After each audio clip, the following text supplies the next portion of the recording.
Compass Academy News. I'm Amber Umro. And I'm Brandon Christiansen. And I'm Taylor Robertson. And I'm Dalton Ogden. By way of announcements, November 21st, tomorrow is the end of the first trimester. Woo! And November 24th through the 28th is Thanksgiving break. So don't come to school. Announcing the third annual Compass Academy 3-on-3 basketball tournament. The league will run from January 12th to April 10th for regular season and from April 13th to April 23rd for playoffs, with the championship being on the 23rd.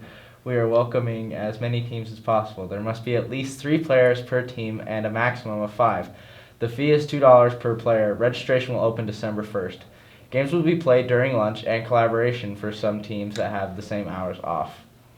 91-year-old woman in Poland was declared dead and was sent to a funeral home only to wake up 11 hours later, not dead. I'm not dead yet! The Hunger Games Mockingjay Part 1 is coming out on November 21st, 2014. On November 12th, the European Space Agency landed a probe on a comet. It was going 18 kilometers per second, which is 40,000 miles per hour, which I can't even parallel park yet, so that's pretty impressive. Here's some pictures and sound effects.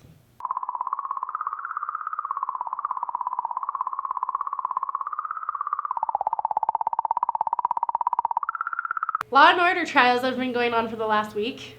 Here's Nathan Comstock on more details with that.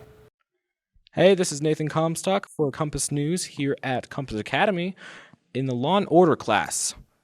Ryan, who were you in this project? I was the defendant, Beck Martin. How did you feel when your verdict was passed? I felt pretty relieved. Thank you for your time. Still here in the Law and Order class with Braden.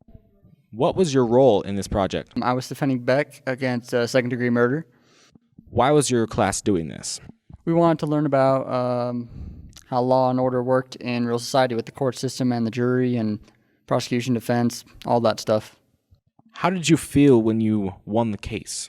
I felt absolutely elated. I felt I really proved my point. Thank you for your time. Still here in the Law and Order room. What was your role in this project? I was the prosecutor. How did you feel when you lost the case? I felt disappointed and like I didn't get my point across enough. Thank you for your time. Back to you in the studio. Thanks for that, Nathan. Our class has been busy making taped bodies. Here are some short clips brought to you by Madison Williams. What are you doing for this project? So what we're doing is we're wrapping up things and people in tape in several layers, so when you cut them out, they stay in that shape, and so they're tape sculptures. What are you hoping the students will accomplish with this? I want them to really think about how art can be placed in the community, and so we don't have any public sculptures here, and so seeing how the community reacts to art. So they had to do their whole body. Some of them are doing like mermaids, some are doing like a mummy, some are doing zombies, and so they're placing them in the community and then documenting with photography how the community is reacting to them. On Thursday, we had a guest jazz band perform here at Compass. Here's Dalton for more details. Dalton?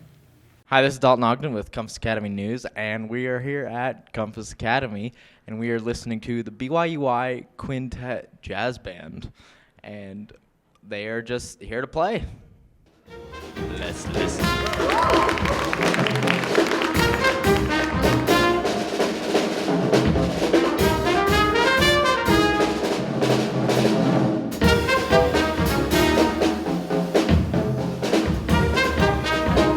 Thanks for that, Dalton. On Tuesday, Idaho State University visited Compass Academy. In related news, Idaho State University leaders recently said that strong fiscal responsibility is how the school saved $7 million, which it now plans to reinvest in several upgrades. Hunger Games has been in full swing this week. Here's Taylor for the report. Taylor?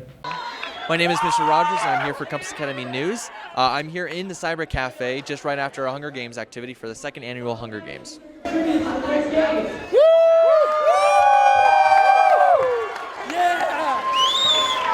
Ready, Cody, ready. What now? What now? Yeah! That's all you guys said. I was pretty scared trying to keep my team in, so tried my best to not get out, but sadly we have one more chance to stay in, so just hoping to win next time. I don't know, does he? Surprise way. You're mad now? Yeah, what now? All right. No. So I just stayed over by the cafeteria, and they never suspected me. I was just hiding behind a door, and lots of people walked past and looked right at me and talked to me, and it didn't draw any attention. It took them a really long time to find me. So the games today, we had ping pong balls and made Pringle cans balanced on water bottles, and the tributes had to throw the ping pong balls and knock the can over on the water bottle. It got pretty intense because Mark and Megan, and then Alyssa and Heather, they were neck and neck until Mark just got that really awesome shot, bounced off the table, did a 360 spin, and then knocked the Pringle can over. It was awesome. And I'm really excited for the final two because the final two are Christian Wilkins and Sebastian, and Mark and Megan, so it's going to be awesome. Thank you for that, Taylor. World War I was a big bang. Get it? Here's Brandon for more details. Brandon Christiansen here at World War I night, and let me tell you, it's fancy. Here at World War I night with Miss Remsburg. Remsburg, how do you think the students have done on this project? They knocked the ball out of the park. This has been such an awesome experience for me and for my daughter. I agree with that. Still here at World War I night with Emily Liddell. Emily, how do you think your project's done so far? Great. I'm really impressed with our project. We put a lot of work into it. It looks like it. You guys did a really good job. I'm really impressed. None of us on our sophomore year 2 years ago, none of us did this well. Yeah, we saw last year's examples, and we kind of built upon that. Awesome. Still on the scene here at World War I night with Amber. Amber, how do you think your project's done? Well, as a whole class, I think it's done really well. And as a group, I think we put a lot of work into it, and I think it turned out really well. It looks like it. You guys did a really good job. Thank you very much.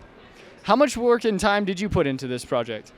Pretty much since the day that they started saying, let's do this, we had ideas, and we started putting everything into it that we could. How long ago was it when you started this project?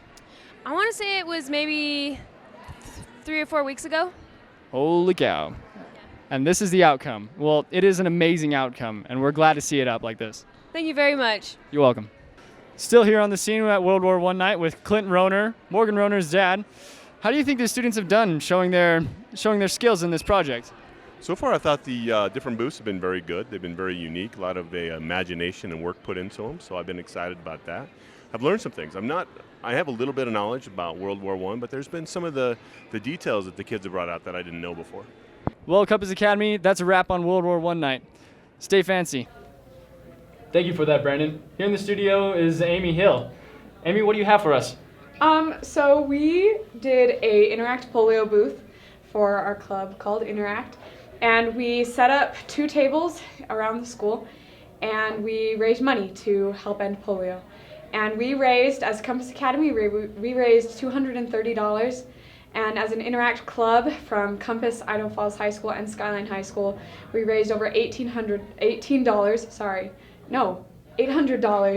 and that saves over 4,000 children. Sweet. That's all for Compass Academy News. This is our final episode for the first trimester, and just so you know, for next trimester and the trimester after that, we're accepting your money. I'm Taylor. And I'm Dalton. And I'm Amber. Stay classy, Compass.